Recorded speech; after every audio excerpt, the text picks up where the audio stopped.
Bismillahirrahmanirrahim. Assalamualaikum warahmatullahi wabarakatuh. Sebelumnya di sini saya dari kelompok 12 yang beranggotakan termasuk saya sendiri, saya Yusti Kamila, dan nanti ada rekan saya Fitri Nurrohmawati dan juga Nova Arianti. Di sini saya akan membahas tentang pemanfaatan dan tindak lanjut hasil penilaian pengetahuan dan keterampilan. Di sini saya akan membahas tentang program remedial.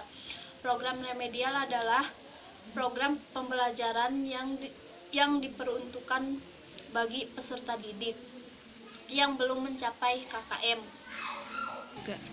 Kompetensi dasar muatan pelajaran program remedial dilakukan untuk memfasilitasi peserta didik dalam mencapai hasil belajar yang optimal.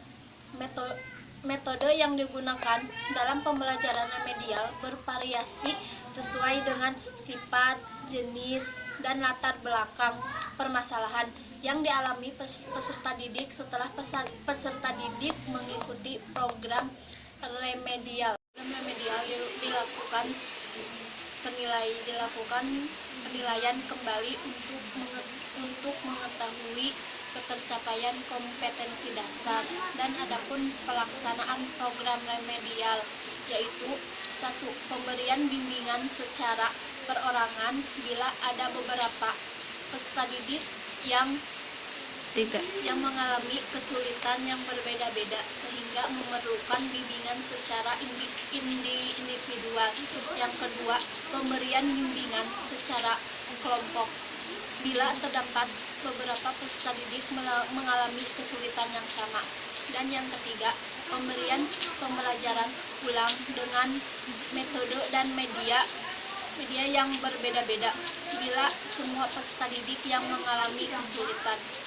Pemberian bimbingan dapat diberikan melalui tugas-tugas latihan secara khusus dengan pemanfaatan tutor sebaya baik secara individu maupun kelompok.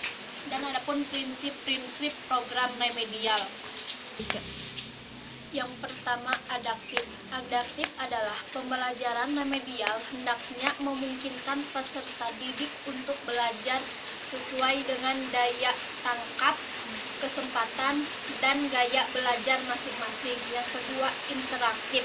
Interaktif adalah pembelajaran remedial hendaknya melibatkan keaktifan pendidik untuk secara intensif berinteraksi dengan peserta didik dan selalu memberikan monitoring dan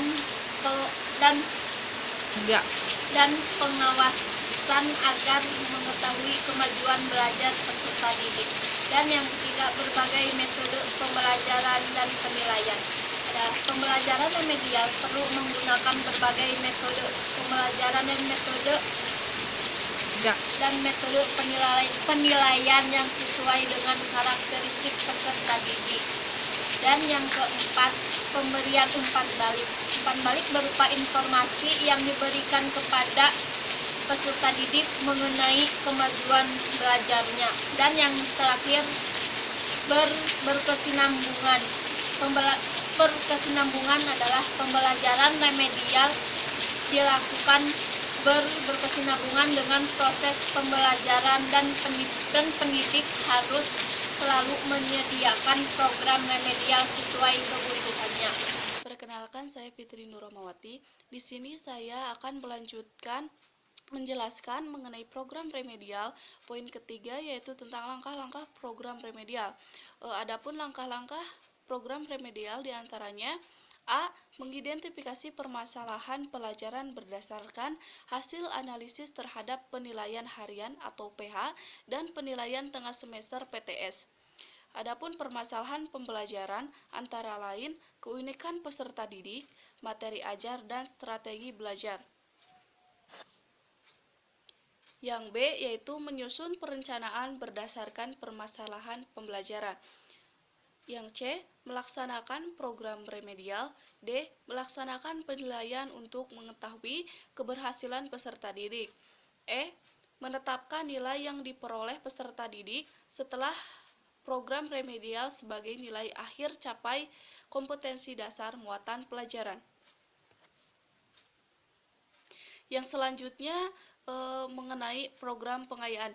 Dari segi pengertiannya, program pengayaan adalah pembelajaran yang diberikan kepada peserta didik yang telah melampaui KKM, kompetensi dasar muatan pelajaran.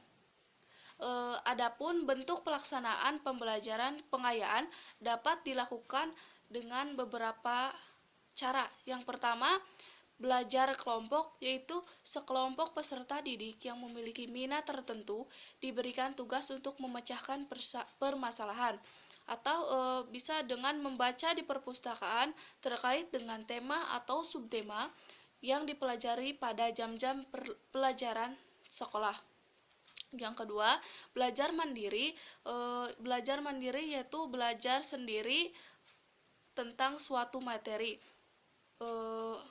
Yang ketiga, pembelajaran berbasis tema. Berarti, siswa mempelajari hubungan antar berbagai materi atau disiplin ilmu yang telah dipadukan dalam sebuah tema sesuai kurikulum. Yang keempat, pemadatan kurikulum. Berarti, siswa mempelajari materi atau kompetensi yang belum diketahuinya. Mungkin cukup sekian dari saya. Saya Nova Arianti, di sini saya akan menjelaskan mengenai laporan hasil belajar peserta didik. Yang pertama ada pengertian hasil belajar. Hasil belajar merupakan bagian terpenting dalam pembelajaran. Hasil belajar adalah kemampuan-kemampuan yang dimiliki siswa setelah menerima pengalaman belajarnya. Kemampuan-kemampuan tersebut mencakup ranah sikap, termasuk sikap spiritual dan sikap sosial, pengetahuan, dan keterampilan. Hasil belajar dapat dilihat melalui kegiatan evaluasi yang bertujuan untuk mendapatkan data pembuktian yang akan menunjukkan tingkat kemampuan siswa dalam mencapai tujuan pembelajaran. Kan tadi hasil belajar itu mencakup ranah sikap, pengetahuan, dan keterampilan. Nilai sikap dalam raport itu berupa deskripsi kalimat singkat yang memotivasi. Contohnya, pada sikap spiritual, deskripsinya, Aurora taat beribadah, berperilaku syukur, selalu berdoa sebelum melakukan kegiatan, dan sudah mampu meningkatkan sikap toleransi beragama. Pada sikap sosial, deskripsinya, Aurora sangat jujur, percaya diri, dan sudah mampu meningkatkan sikap disiplin. Lalu, nilai pengetahuan dan keterampilan itu dilaporkan dalam bentuk angka, skala 0-100, predikat, dan deskripsi singkat. Contohnya di sini dalam muatan pelajaran bahasa Indonesia. Nilai pengetahuannya 81, predikat B, deskripsinya Ananda Aurora sangat baik dalam mengenal kosakata tentang cara memelihara kesehatan melalui tes pendek. Cukup dalam menguraikan lambang bunyi vokal dan konsonan.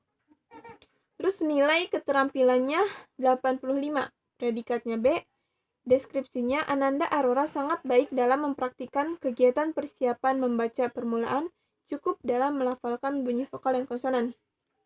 Terus yang kedua ada faktor-faktor yang mempengaruhi hasil belajar. Ada faktor internal dan eksternal. Faktor internal itu faktor yang ada di dalam diri individu. Faktor internal ini meliputi faktor jasmaniah dan faktor psikologis. Terus yang kedua ada faktor eksternal. Faktor eksternal ini faktor yang ada di luar individu. Faktor eksternal ini meliputi faktor keluarga, faktor sekolah, dan faktor masyarakat. Sekian yang dapat kelompok kami sampaikan, kurang dan lebihnya mohon maaf. Ditutup. Wassalamualaikum warahmatullahi wabarakatuh.